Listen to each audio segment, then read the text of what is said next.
কোচবিহারের মেখলিগঞ্জে মঙ্গলবার বড়সড় সাফল্য পেল পুলিশ। গোপন সূত্রে খবর পেয়ে 15 কেজি গাঁজা বাজেয়াপ্ত করা হয়েছে। গ্রেপ্তার হয়েছে এক অভিযুক্ত পাচারকারী।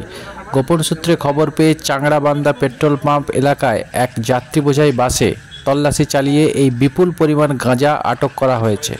পুলিশের কাছে আগে থেকেই গোপন সূত্রে খবর আসে এই গাঁজা পাচারের বিষয়ে। তার ভিত্তিতেই তল্লাশি চালিয়ে এই গাঁজা উদ্ধার হয়েছে। ভবিষ্যতে এমন অভিযান চলবে বলে জানা গিয়েছে।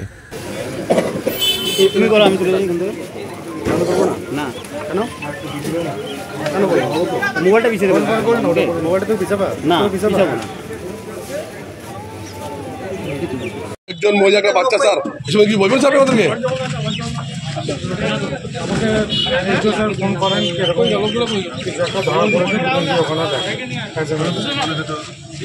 স্যার কত কিছু মোট মাল পাওয়া গেছে স্যার? এগুলো পুলিশ বলতে হবে, এগুলো আমার আমাকে শুধু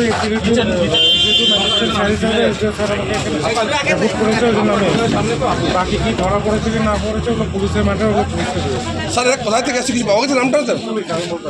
স্যার কজন স্যার? স্যার মোট কজন স্যার? পুলিশ, সব পুলিশ বলবেন স্যার।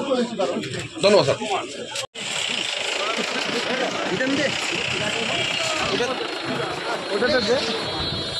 মহিলাটাকে